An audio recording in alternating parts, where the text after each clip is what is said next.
इस बीच एक बड़ी खबर आ रही है। दिल्ली सरकार ने शराब नीति वापस ले ली है। फिलहाल के लिए लागू रहेगी पुरानी शराब नीति। 6 महीने में नई शराब नीति बनाई जाएगी। बीजेपी लगातार नई शराब नीति को लेकर विरोध कर रही थी। एक दुकान है नोएडा में, जहां बीजेपी का शासन है, 1390 लोगों पे शराब की एक दुकान है। बेंगलोर में, जहां भारतीय जनता पार्टी की सरकार है, 12,179 लोगों पर एक दुकान है। बीजेपी का गोवा है, गोवा में 761 लोगों पे एक दुकान है। नई पॉलिसी के तहत अगर दिल्ली में मैक्सिमम दुकानें भी खुल जाती, तो उसके बावजूद 850 दुकानें भी खुल जाती, तो यहाँ 22,707 लोगों पे एक दुकान होती। और आज जब 468 दुकानें हैं, तो 41,192 लोगों पे एक दुकान है।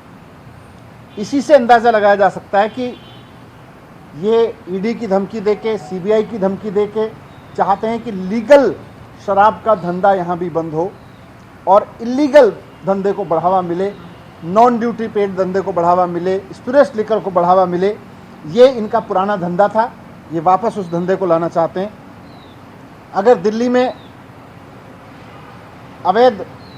दिल्ली में लाइसेंस शुदा दुकानों की कमी होती है, अगर वैध तरीके से उपलब्ध शराब की कमी होती है, तो नकली शराब का कारोबार बढ़ता है, वो इनको फ़ायदा देता है। इसीलिए इन्होंने ईडी और सीबीआई की धमकी दे दे के दिल्ली सरकार के अफसरों को भी इतना डरा दिया है कि अब जो दुकानें खाली हो रही हैं, उनका कोई लाइसेंस करने को तैयार नहीं है। दुकानें, जैसा मैंने बोला, बहुत सारी खाली हुई, अरबी और भी होंगी, लेकिन इन्होंने ईडी और सीबीआई की धमकी दे दे के अफसरों को इतना डरा दिया है कि अब कोई जो दुकानें खाली हो रही हैं, उनका ठेका देने को, उनका ऑक्शन करने को, उनका टेंडर करने को तैयार नहीं है, उनकी नीलामी करने को तैयार नहीं है। और जो एग्जिस्टिंग पॉलिसी है, जो 2021-22 की पॉलिसी है, वो 31 जुलाई को अब खत्म हो रही है। डर के मारे कोई ऑफिसर इस पॉलिसी को भी आगे बढ़ाने को तैयार नहीं है। इन्होंने पूरी सीबीआई की धमकी दे रखी है, सबको ईडी की धमकी दे रखी है। तो कुल मिला के इन्होंने दुकान वालों को डरा के और अफसरों को डरा के दिल्ली में ऐसे हालात बनाने की कोशिश की है जिससे 1 अगस्त से दिल्ली में एक्साइज ड्यूटी देने वाली दुकानें कम से कम होती चली जाएं और इससे इनका अवैध शराब का धंधा फिर से यहाँ पे फलने फूलने लगे।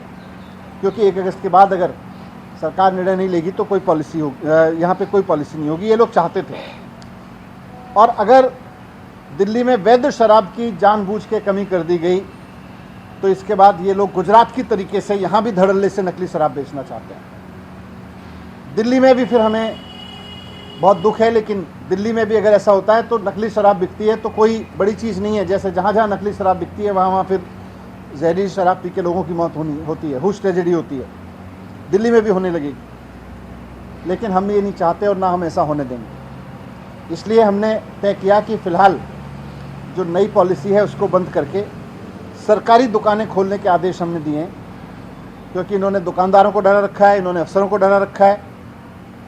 इसलिए नई पॉलिसी बंद करके सरकारी दुकानों के ज़रिए अब लीगल लिकर सेल करने का हमने ऑर्डर दिया है, ताकि दिल्ली में कोई इलीगल शराब ना बेच पाए, ताकि दिल्ली में कोई स्पिरिट्स शराब ना बेच पाए।